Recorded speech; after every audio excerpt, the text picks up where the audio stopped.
Helo! Cyn ni'n dechrau y fideo heddi, dwi'n moyn rhoi mas tipyn bach o rhybydd arachnophobia. Oherwydd heddi byddwn ni'n gofyn y cwestiwn, a ydy tarantulas wir yn precopyn? Ond cyn hwnna, rholi'ch yr intro.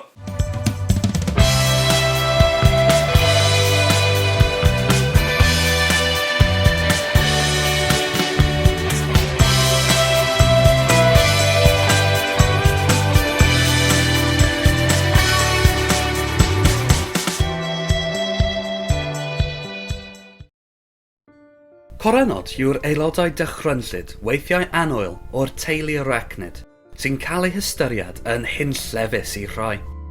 Fodd bynnag, mae'n ddadleuol a ddylid cyfrif rhai o'r mwyaf ohonynt, hyd yn oed ymhlith ei niferoedd, y tarantula.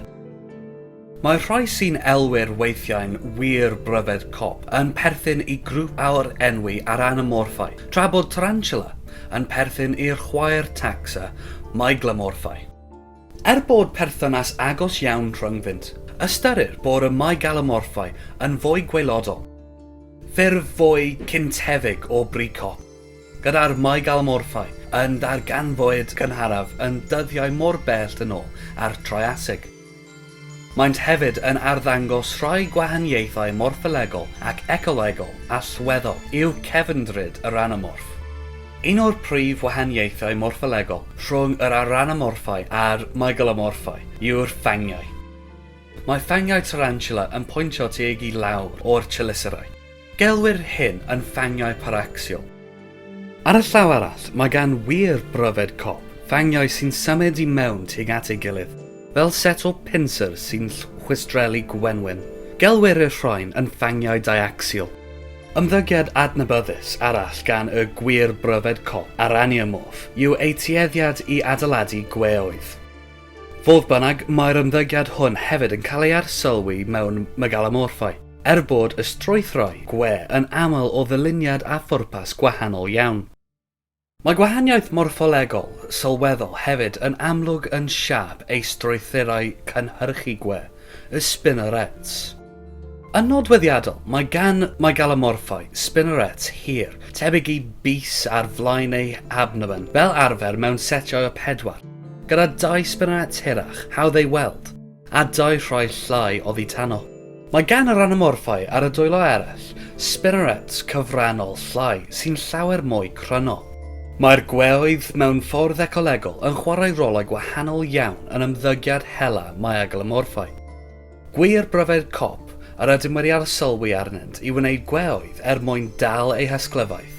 Fodd bynnag, mae myglemorphau yn defnyddio eu gweoedd yn aml fel styniad o'i hymwybodiaeth, gan synhwyro dirgryniadau ar hyd llinynau gwe mwyn dod o hyd i'w hysglyfaeth, a symud i mewn ar gyfer y lladd.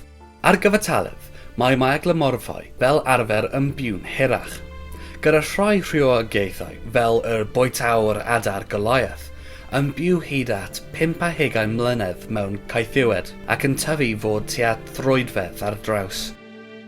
Pwynt nodedig gyda myglemorphau yw ei homogenedd, cymharol ychydig o rhywiogaethau unigryw o tarantula sydd ar gael. Ond mae'r aranomorphau yn cynnwys bron i 90% o troellwyr gwe 8 coes. Gyda'i holl nodweddion anarferol, felly mae'n ymddangos ei fod yn gwneud anghymwynais a tarantula i'w galw'n bryfed cop. Ond mewn gwirionedd, mae'r cyfan yn dibynnu ar diffiniad a lle rydyn ni'n dewis tynnu llinell am beth yw ac nad yw'n bricop.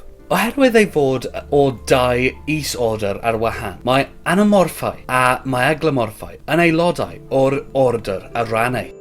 Felly, a yw'r tarantula yn bryfed cop? Wel, mewn ffordd, mae'n dibynnu ar ble rydych chi'n tynnu ei llinell wahaniaethu, bod hynna ar y lefel is-order neu lefel yr order. Ac yn anffodus mae hynna yn ddod ni i'r diwedd. Ond diolch yn fawr iawn am gwylio, dwi'n gobeithio wnaeth ti mwynhau. Please rhannu, hoffi a subscribio a cario ymlaen i ddysgu. Hwyl!